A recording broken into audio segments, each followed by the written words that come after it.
ഈ 130ാമത്തെ വായനയിൽ പങ്കുകൊള്ളുന്ന ദൈവമക്കളെ, അതുപോലെ JSC മിഷന്റെ മോഡറേറ്റേഴ്സ് ആയിരിക്കുന്ന പ്രിയപ്പെട്ട സഹോദരങ്ങളെ, ഇന്ന് ലൂക്കോസിന്റെ സുവിശേഷം 18ാം അധ്യായം 18ാം വാക്യം മുതലുള്ള ചില വാക്യങ്ങളുടെ സുറിയാനി പരിഭാഷയുമായി ബന്ധപ്പെട്ട് നിൽക്കുന്ന ആ ശ്രേഷ്ഠതകളെ ഒന്ന് ചൂണ്ടിക്കാണിക്കുന്നതിന് വേണ്ടിയാണ് പരിശ്രമിക്കുന്നത്. ആദ്യമായിട്ട് ഈ 18ാമത്തെ വാക്യം മുതൽ നമുക്ക് മുന്നോട്ട് പോകാം. സ്കറിയ മാലാഖയോടെ, എന്തൊന്നിനാൽ ഞാൻ ഇതറിയും എന്ന് ചോദിക്കുന്നു. എന്തൊന്നിനാൽ ഞാൻ ഇത് അറിയും എന്ന് ചോദിക്കുന്നു. ഞാൻ വൃദ്ധനും എൻ്റെ ഭാര്യ വയസ്സ് ചെന്നവളുമല്ലോ എന്നാണ് പഴയ പരിഭാഷയിൽ പറയുന്നത്. എന്നാൽ വിശുദ്ധ ഗ്രന്ഥ പരിഭാഷയിൽ പറയുന്നത് എന്തെന്നാൽ ഞാൻ വൃദ്ധനാണ്, എൻ്റെ ഭാര്യ വളരെ പ്രായം ചെന്നവളുമാണ്. എൻ്റെ ഭാര്യ വയസ്സ് ചെന്നവളാണല്ലോ എന്ന് പറഞ്ഞാൽ ഈ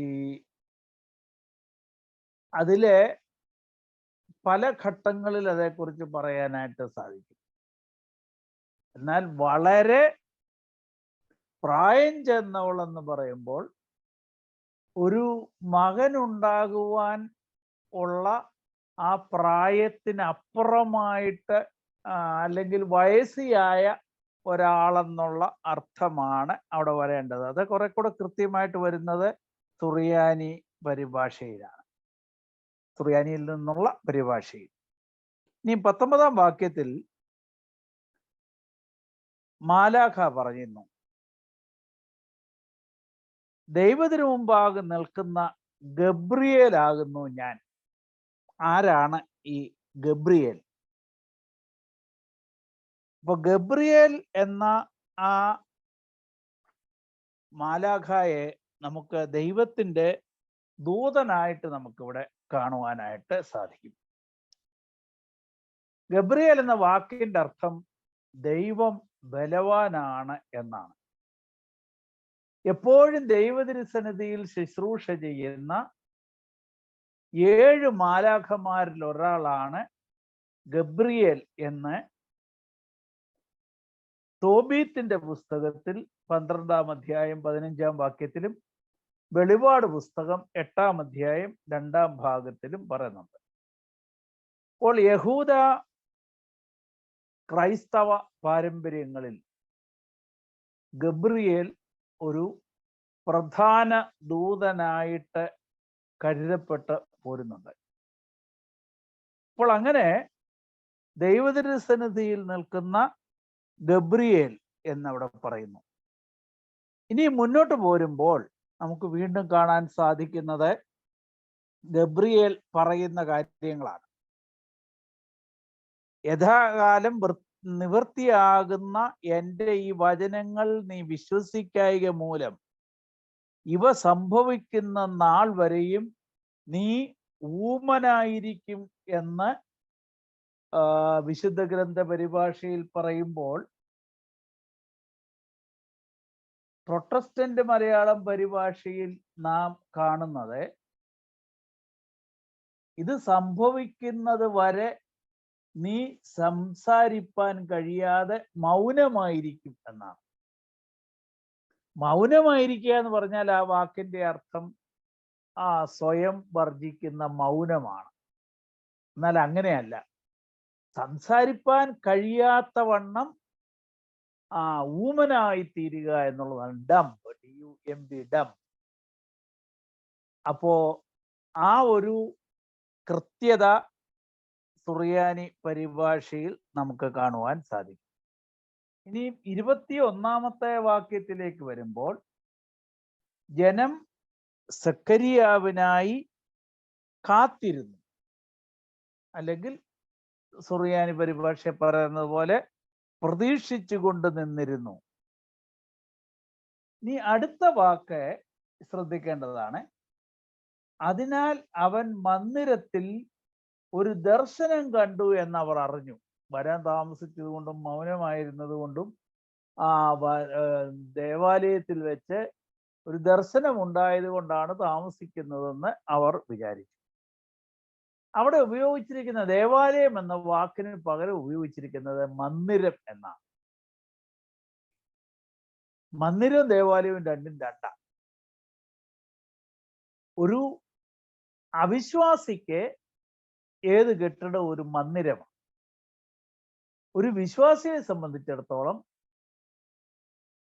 ഒരു ദൈവാലയം ദൈവത്തിന്റെ സാന്നിധ്യമുള്ളതായതുകൊണ്ട് അതിനെ മന്ദിരം എന്ന് പറയാറില്ല. അത് ദൈവാലയം എന്നുള്ള ആ പേരിലാണ് അറിയപ്പെടുന്നത്. ആ ഒരു വ്യത്യാസം ഇവിടെ നമുക്ക് കാണുവാനായിട്ട് സാധിക്കും. ഇനിയും സ്കറിയ ഇറങ്ങി വന്നപ്പോൾ അദ്ദേഹം ആംഗ്യം കാട്ടി ഊമനായി പാർത്തു. ദേവാലയ ശുശ്രൂഷയ്ക്ക് ശേഷം അദ്ദേഹം ഭവനത്തിലേക്ക് മടങ്ങിപ്പോയി. അത് ആ ഭാഗം മുന്നോട്ട് പോയി കഴിയുമ്പോൾ അവിടെ നാം കാണുന്നത് ദേവാലയത്തിൽ നിന്ന് സക്കറിയ ഭവനത്തിലേക്ക് ശുശ്രൂഷ കഴിഞ്ഞ് മടങ്ങിപ്പോകുന്നതാണ്.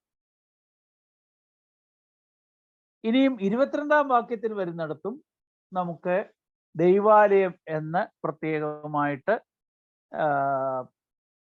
സുറിയാനി പരിഭാഷയിൽ നമുക്ക് കാണാൻ സാധിക്കും. അവിടെ സുറിയാനിയിൽ ഉപയോഗിച്ചിരിക്കുന്ന ഹൈക്കിലോ എന്ന ഒരു വാക്കാണ്. നമ്മുടെ സുറിയാനി സഭാംഗങ്ങളായിരിക്കുന്നവർക്കെല്ലാം ഹൈക്കല എന്ന് പറഞ്ഞാൽ അറിയാം. അത് ദേവാലയത്തിലെ അതിൻ്റെ വിശുദ്ധ സ്ഥലം ഉൾക്കൊള്ളുന്ന അതിനാണ് നമ്മൾ ഹൈക്കല എന്ന് പറയുന്നത്. അതായത് അതിവിശുദ്ധ സ്ഥലം, വിശുദ്ധ സ്ഥലം, അതിൻ്റെ താഴെയുള്ള പ്രാകാരം. അപ്പൊ അതിലെ വിശ്വാസികൾ നിൽക്കുന്ന സ്ഥലത്തിനാണ് ഹൈക്കലോ എന്ന് പറയുന്നത്. സുറിയാനിയിൽ അങ്ങനെയാണ് അത് ഉപയോഗിക്കുന്നത്. നമുക്കിനി 24-ാം വാക്യത്തിലേക്ക് പോകാം. അവിടെ അർത്ഥപരമായിട്ട് നാം കൂടുതൽ ശ്രദ്ധിക്കേണ്ട ഒരു കാര്യമുണ്ട്. അത് ഞാനൊന്ന് വായിക്കാം. ആദ്യം പഴയ ബൈബിൾ സൊസൈറ്റി പരിഭാഷ വായിക്കാം. ആ നാളുകൾ കഴിഞ്ഞിട്ട് അവന്റെ ഭാര്യ എലിസബത്ത് ഗർഭം ധരിച്ചു. മനുഷ്യരുടെ ഇടയിൽ എനിക്കുണ്ടായിരുന്ന നിന്ന നീക്കുവാൻ കർത്താവ് എന്നെ കടാക്ഷിച്ച നാളിൽ ഇങ്ങനെ എനിക്ക് ചെയ്തു തന്നിരിക്കുന്നു എന്ന് പറഞ്ഞു. 5 മാസം ഒളിവിൽ പാർത്തു. ഇനി നമുക്ക് അതിന്റെ സുറിയാനി ഒന്ന് നോക്കാം. സുറിയാനി എന്നുള്ള പരിഭാഷ. ആ ദിവസങ്ങൾക്ക് ശേഷം അദ്ദേഹത്തിന്റെ ഭാര്യ എലിസബത്ത് ഗർഭവതിയായി. 5 മാസം അവൾ സ്വയം മറച്ചു എന്ന് പറഞ്ഞാൽ 5-ാം മാസം വരെയൊക്കെ ഗർഭാവസ്ഥയിൽ അത് മറ്റുള്ളവരുടെ ശ്രദ്ധയിൽപ്പെടാതെ മറച്ചു വെച്ചു എന്നുള്ളതാണ് അവിടെ കാണുന്നത്. ഇനി അടുത്തത് 25-ാം വാക്യത്തിൽ മനുഷ്യരുടെ ഇടയിൽ എനിക്കുണ്ടായിരുന്ന നിന്ന നീക്കുവാനായി കർത്താവ് എന്നെ കടാക്ഷിച്ച നാളുകളിൽ താൻ എനിക്കായി ഇവ ചെയ്തിരിക്കുന്നു എന്ന് അവൾ പറഞ്ഞിരുന്നു. അപ്പോൾ അത് മനുഷ്യരുടെ ഇടയിൽ എനിക്കുണ്ടായിരുന്ന നിന്ന നീക്കുവാൻ കർത്താവ് എന്നെ കടാക്ഷിച്ച നാളിൽ എന്ന് നാളിൽ ഇങ്ങനെ എനിക്ക് ചെയ്തിരിക്കുന്നു എന്ന് പറഞ്ഞ് 5 മാസം ഒളിവിൽ പാർക്കല്ല ചെയ്തത്. അവള് 5 മാസം ഒളിവിൽ മറ്റുള്ളവർ കാണാതെ ഒളിച്ചു വെച്ചു. പക്ഷേ അവള് നിരന്തരം പ്രാർത്ഥിച്ചു കൊണ്ടിരുന്ന ഒരു കാര്യമാണ് അടുത്തത് പറയുന്നത്. ഇത് രണ്ടും കൂടെ കമ്പൈൻ ചെയ്ത് 5 മാസത്തെ കാര്യമല്ല പറയുന്നത്. മനുഷ്യരുടെ ഇടയിൽ എനിക്കുണ്ടായ നിന്ന, അനപത്യതാ ദുഃഖം, അല്ലെങ്കിൽ മക്കളില്ലാത്തതിൻ്റെ വിഷമം ഇസ്രായേലിൽ നിന്നയായിട്ട് കണ്ടിരുന്ന ആ നിന്ന നീക്കുവാനായി കർത്താവ് എന്നെ കടാക്ഷിച്ച നാളുകളിൽ താൻ എനിക്കായി ഇവ ചെയ്തിരിക്കുന്നു എന്ന് അവൾ പറഞ്ഞു. അതായത് അവൾ ദൈവസംസർഗത്തിൽ പ്രാർത്ഥനാപൂർവം കഴിച്ചുകൂട്ടി എന്നാണ് ആ വാക്കുകൊണ്ട് അർത്ഥമാക്കേണ്ടത്. അല്ലാതെ ഒളിച്ചു വയ്ക്കുമ്പോൾ അവൾ ഇങ്ങനെ പറയുന്നതായിട്ടല്ല. ഇത് രണ്ടും രണ്ടാ. ഒന്ന്, 5 മാസത്തോളം തൻ്റെ ഗർഭാവസ്ഥ അവൾ മറ്റുള്ളവരുടെ ശ്രദ്ധയിൽപ്പെടാതെ മറച്ചു വെച്ചു. 2, ആ നാളുകളിലെല്ലാം ദൈവം എൻ്റെ നിന്ന നീക്കിയിരിക്കുന്നു എന്നതുകൊണ്ട് ഇതെന്നോട് ചെയ്തിരുന്നു അവൾ എന്ന് അവൾ പറയുമ്പോൾ അവൾ ദൈവസംസർഗത്തിൽ ആ നന്ദിയോടെ കാത്തു എന്നാണ് നാം അവിടെ കാണുന്നത്. ഇനി 26-ാം വാക്യം മുതൽ നാം വീണ്ടും മറ്റൊരു ഘട്ടത്തിലേക്ക് കടക്കുകയാണ്. അവിടെ 26-ാം വാക്യത്തിൽ പറയുന്നു, 6-ാം മാസത്തിൽ ദൈവം ഗബ്രിയേൽ ദൂതനെ നസ്രത്ത് എന്ന ഗലീല പട്ടണത്തിൽ ദാവീദ് ഗൃഹത്തിലുള്ള യൗസേപ്പ് എന്ന പുരുഷനെ വിവാഹം നിശ്ചയിച്ചിരുന്ന കന്യകയുടെ അടുക്കൽ അയച്ചു. ആ കന്യകയുടെ പേർ മറിയാം എന്നായിരിക്കും. ഇത് വേറെ ഒരു ഘടനാ വ്യത്യാസം മാത്രമേ ഉള്ളൂ. വിശുദ്ധ ഗ്രന്ഥത്തിലും അതുപോലെ തന്നെ പറയുന്നു. അവിടെ ഗബ്രിയേൽ മാലാഖ വന്ന് പറയുന്നു ആ കന്യകയുടെ പേര് മറിയം എന്നായിരുന്നു എന്ന് പറയുന്നു. ഇനിയും നമുക്ക് വ്യത്യാസം കാണാൻ പറ്റും. മാലാഖ അവളുടെ അടുക്കൽ കടന്നു വന്ന അവളോട്, കൃപ നിറഞ്ഞവളെ നിനക്ക് സമാധാനം, സ്ത്രീകളിൽ അനുഗ്രഹിക്കപ്പെട്ടവളെ ഞങ്ങളുടെ കർത്താവ് നിന്നോടുകൂടെ എന്ന് പറഞ്ഞു. ഇതിനി നമുക്ക് പഴയ പരിഭാഷയിൽ ഒന്ന് നോക്കാം. 28-ാം വാക്യം, ദൂതൻ അവളുടെ അടുക്കൽ അകത്ത് ചെന്നു, കൃപ ലഭിച്ചവളെ നിനക്ക് സമാധാനം, നിനക്ക് വന്ദനം, കർത്താവ് നിന്നോടുകൂടെ ഉണ്ട് എന്ന്. അവിടെ വളരെ പ്രധാനപ്പെട്ട ഒരു വാക്യം വിട്ടുപോയിരിക്കുന്നു. ഞാൻ ആദ്യം വായിച്ചപ്പോൾ നിങ്ങൾ ശ്രദ്ധിച്ചു കാണും. സ്ത്രീകളിൽ അനുഗ്രഹിക്കപ്പെട്ടവളെ എന്നുള്ള ആ സംബോധന വിട്ടുപോയിരിക്കുന്നു. ഇനിയും വിട്ടുപോയിരിക്കുന്നു, കർത്താവ് നിന്നോടുകൂടെ എന്നല്ല മാലാഖ പറയുന്നത്, ഞങ്ങളുടെ കർത്താവ് നിന്നോടുകൂടെ. ഇനി നമുക്കതിൻ്റെ ആ വാക്യത്തിന്റെ ഉള്ളിലേക്ക് ഒന്ന് കടക്കാം. അവിടെ ഒന്നാമതായിട്ട് ആ സംബോധന നമുക്ക് നോക്കാം. കൃപ നിറഞ്ഞവളെ. പഴയ പരിഭാഷയിൽ പറയുന്നത് കൃപ ലഭിച്ചവളെ നിനക്ക് സമാധാനം. ലഭിക്കുകയും നിറയുകയും ചെയ്യുക എന്നുള്ളത് രണ്ടാ. മറിയാമിൽ ദൈവത്തിന്റെ കൃപ വന്നങ്ങ് നിറയുകയാണ്. ഒരു ഗ്ലാസ്സിൽ വെള്ളം എടുക്കുന്നത് സങ്കല്പിക്കുക. ഒരു 1/2 ഗ്ലാസ് വെള്ളം ഉണ്ടെങ്കിൽ നമുക്ക് പറയാം ആ ഗ്ലാസ്സിൽ വെള്ളം ഉണ്ടെന്ന് പറയാം. എന്നാൽ ആ ഗ്ലാസ് നിറയെ വെള്ളം എന്ന് പറയുമ്പോൾ നമുക്കറിയാതെ നിറഞ്ഞ വെള്ളം. കൃപ നിറഞ്ഞവളെ, അല്പം പോലും മാനുഷിക അവശേഷിപ്പില്ലാതെ, ബലഹീനതകളില്ലാതെ ദൈവത്തിന്റെ കൃപ സമ്പൂർണമായിട്ട് വന്ന് നിറഞ്ഞവളാണ് മറിയാം എന്ന് അവിടെ പറയുന്നു. രണ്ടാമത് ഞാൻ ഓർപ്പിച്ചതുപോലെ മറിയാമിനെ കുറിച്ചുള്ള ഒരു വിശേഷണം പഴയ പരിഭാഷയിൽ വിട്ടുപോയിരിക്കുന്നു. സ്ത്രീകളിൽ അനുഗ്രഹിക്കപ്പെട്ടവളെ. അപ്പോൾ ഇതൊരു വലിയ പദവിയാണ്. കൃപ നിറഞ്ഞു എന്നുള്ളത് കൊണ്ട് ദൈവത്തിന്റെ പ്രത്യേക നൽവരം ലഭിച്ചിരിക്കുന്നു എന്നുള്ളത് കൊണ്ട് മറിയാം സ്ത്രീകളിൽ ഏറ്റവും അനുഗ്രഹിക്കപ്പെട്ടവളാകുന്നു എന്ന് തിരുവചനം പറഞ്ഞിരിക്കുന്ന ആ ഭാഗം മലയാള പരിഭാഷയിൽ ഇല്ല. ഇനി നമുക്ക് കത്തോലിക്ക പരിഭാഷയിലേക്ക് പോകാം. കത്തോലിക്ക പരിഭാഷയിൽ അവിടെ പറയുന്നത് കൃപ ലഭിച്ചവളെ നിനക്ക് സ്വസ്തി. സ്വസ്തി അല്ലെങ്കിൽ സ്തുതി എന്നുള്ള വാക്കാണ് അവിടെ പറയുന്നത്.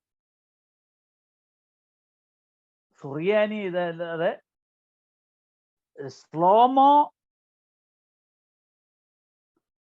ആമോക്ക്, മോറാൻ ആമോക്ക്. മോറാൻ എന്നുള്ള വാക്ക് വരുമ്പോൾ ഞങ്ങളുടെ കർത്താവ് ആമോക്ക് നിന്നോടുകൂടെ. അത് സ്ത്രീലിംഗ വിശേഷണമാണ്. ആമോക്ക് അത് യൂതിൽ അവസാനിക്കുമ്പോൾ ഫെമിനിൻ ഫോം ആയിട്ട് വരും. ഞങ്ങളുടെ കർത്താവ് നിന്നോടുകൂടെ. ഇവിടെ എനിക്ക് ഒരു കാര്യം കൂടെ പറയാനുണ്ട്. ഞാൻ പറഞ്ഞു സ്വസ്തി അല്ലെങ്കിൽ ഒരു അഭിവാദ്യ വാക്ക് പറയുന്നതിലപ്പുറമായിട്ട് സുറിയാനിയിൽ സ്ലോം ലേക്ക് മറിയം എന്ന് പറയുന്നുണ്ട്. ഈ എബ്രായ ഭാഷയിൽ ഈ സ്ലോമോ അല്ലെങ്കിൽ വന്ന വാക്കിന് കുറെ കൂടെ വലിയ അർത്ഥമുണ്ട്. അതായത് സ്പിരിച്വൽ ആൻഡ് ടെമ്പറൽ വെൽബീയിങ്, ആത്മികവും ഭൗതികവുമായ ആ എല്ലാ നൽവരങ്ങളെയുമാണ് അവിടെ സമാധാനം എന്ന വാക്കുകൊണ്ട് ഉദ്ദേശിക്കുന്നത്. ഒരു കേവലം ഒരു സല്യൂട്ടേഷൻ മാത്രമല്ല, അതിലപ്പുറമായിട്ട് ഒരു തികവിൻ്റെയും നിറവിൻ്റെയും ഒരു അവസ്ഥയെയാണ് ആ മാലാഖായുടെ ആ സംബോധനയിൽ നാം മനസ്സിലാക്കേണ്ടത്. അതോടൊപ്പം തന്നെ നമ്മൾ മറിയാമിനോടുള്ള അപേക്ഷ കൗമാകളിൽ ചൊല്ലുമ്പോഴും നമ്മൾ ശ്രദ്ധിക്കേണ്ട ഒരു കാര്യമുണ്ട്. അത് പല വിധത്തിൽ ആളുകൾ ചൊല്ലുന്നത്. കർത്താവ് നിന്നോടുകൂടെ, സ്ത്രീകളിൽ നീ അനുഗ്രഹിക്കപ്പെട്ടവൾ എന്നൊക്കെ നമ്മളിങ്ങനെ പ്രാർത്ഥിക്കാറുണ്ട്. നമ്മുടെ കർത്താവ് നിന്നോടുകൂടെ എന്ന് വളരെ വ്യാപകമായിട്ട് പലരും ഉപയോഗിക്കാറുണ്ട്. അവിടെ മാലാഖ പറയുമ്പോൾ നമ്മുടെ കർത്താവ് എന്നല്ല പറയുന്നത്. പ്രത്യക്ഷപ്പെട്ടിട്ട് ഗബ്രിയേൽ പറയുക ഞങ്ങളുടെ കർത്താവ്. ദൈവ തിരുസന്നിധിയിൽ ശുശ്രൂഷിക്കുന്നവനായ ആ ഗബ്രിയേൽ പറയുകയാണ് ഞങ്ങളുടെ കർത്താവ് നിന്നോടുകൂടെ. അപ്പോൾ നമ്മുടെ കർത്താവ് എന്ന് നമ്മളത് മാറ്റി തീർക്കുമ്പോൾ മാലാഖായെയും മറിയാമിനെയും നമ്മളെ എല്ലാവരെയും കൂടെ കൂട്ടിച്ചേർക്കുക. അങ്ങനെയല്ല അവിടെ വരേണ്ടത്. അവിടെ വരേണ്ടത് മോറാൻ ആമോക്ക്. മോറാൻ എന്ന് പറയുമ്പോൾ ഞങ്ങളുടെ കർത്താവ് നിന്നോടുകൂടെ. അതിൻ്റെ സ്പഷ്ടതയും കൃത്യതയും നമ്മുടെ പ്രാർത്ഥനകളിൽ നാം ശ്രദ്ധിച്ച് ഉപയോഗിക്കണം എന്ന് പറഞ്ഞുകൊണ്ട് ഞാൻ അടുത്ത വാക്യത്തിലേക്ക് പോവുകയാണ്. അടുത്ത വാക്യത്തിലെ 31-ാമത്തെ വാക്യം. 31-ാം വാക്യം, നീ ഗർഭം ധരിച്ച് ഒരു മകനെ പ്രസവിക്കും, അവന് യേശു എന്ന പേര് വിളിക്കണം. ഞാനിവിടെ സുറിയാനി പരിഭാഷ വായിക്കാം. എന്തെന്നാൽ ദൈവസന്നിധിയിൽ നീ കൃപ കണ്ടെത്തിയിരിക്കുന്നു, നീ ഗർഭവതിയായി പുത്രനെ പ്രസവിക്കും, അവന് യേശു എന്ന പേര് വിളിക്കണം, അവൻ വലിയവനായിരിക്കും. അപ്പോൾ ഈ ദൈവസന്നിധിയിൽ നീ കൃപ കണ്ടെത്തിയിരിക്കുന്നു, നീ ഗർഭവതിയായി പുത്രനെ പ്രസവിക്കും. വളരെ കൃത്യമായ ആ മാലാഖായുടെ അറിയിപ്പും ആ കൃപ ലഭിച്ചതിനെ സംബന്ധിച്ചുള്ള ആവർത്തിച്ചുള്ള ഉറപ്പ്, ദൈവത്തിൽ നിന്നുള്ള കൃപ നിന്നിൽ നിറഞ്ഞിരിക്കുന്നു എന്ന് പറയുക. ഇനി അവന് വിളിക്കേണ്ട പേര് യേശു. യേശു എന്ന വാക്ക് പഴയ നിയമത്തിലെ യോശുവ എന്ന വാക്കിന്റെ അർത്ഥമാണ്. കർത്താവ് രക്ഷിക്കും എന്നാണ് യോശുവ എന്ന വാക്കിന്റെ അർത്ഥം. യേശു എന്ന വാക്ക് സുവിശേഷത്തിൽ ഇത് പറയുന്നുണ്ട്, രക്ഷകൻ എന്നുള്ള അർത്ഥത്തിലാണ് ഉപയോഗിക്കുന്നത്. അപ്പോൾ അർത്ഥത്തിൽ ഇത് രണ്ടും ഒന്നാണ്. യോശുവ, യേശു. യേശു എന്ന പേര് വിളിക്കാനുള്ള കാരണം അവൻ രക്ഷകനായിരിക്കുന്നു എന്നുള്ളതാണ്. യേശു എന്നുള്ള പേരിനേക്കാൾ ഉപരിയായി യേശു എന്ന രക്ഷകനെയാണ് ഈ പേരിലൂടെ അനുസ്മരിപ്പിക്കുന്നത് എന്നുള്ളത് നാം പ്രത്യേകമായിട്ട് ശ്രദ്ധയോടെ മനസ്സിലാക്കേണ്ട കാര്യമാണ്. അതുപോലെ തന്നെ ഇവിടെ പറയുന്നുണ്ട് അടുത്ത വാക്യം, അവൻ വലിയവൻ ആയിരിക്കും. ആയിരിക്കും എന്ന് പറയുമ്പോൾ അത് അതിൻ്റെ പ്രസന്റ് കണ്ടിന്യൂസ് ടെൻസിലാവുകയില്ല. എന്നാൽ പഴയ പരിഭാഷ പറയുന്നത് അവൻ വലിയവനാകും. അതൊരു ഫ്യൂച്ചർ ടെൻസിലാണ് പറയുന്നത്. അറിയിപ്പിന്റെ അല്ലെങ്കിൽ വചനിപ്പിന്റെ സമയം മുതൽ യേശു വലിയവനാണ്, വലിയവനായിരിക്കുന്നു എന്നുള്ള ആ ഒരു യാഥാർത്ഥ്യത്തെ ഒരു ഫ്യൂച്ചറിസ്റ്റിക് ടെൻസിലാണ് ഇവിടെ ഉപയോഗിക്കുന്നത്. അപ്പോൾ അത് സുറിയാനി പരിഭാഷയിലെ അതിൻ്റെ കൃത്യതയും വ്യക്തതയും നാം മനസ്സിലാക്കണം എന്ന് മാത്രം ഞാൻ ഓർമ്മിപ്പിച്ച് ഇന്നത്തെ ചിന്തകൾ ഇവിടെ അവസാനിപ്പിക്കുകയാണ്. ദൈവം നമ്മെ എല്ലാവരെയും അനുഗ്രഹിക്കുമാറാകട്ടെ. ആമേൻ.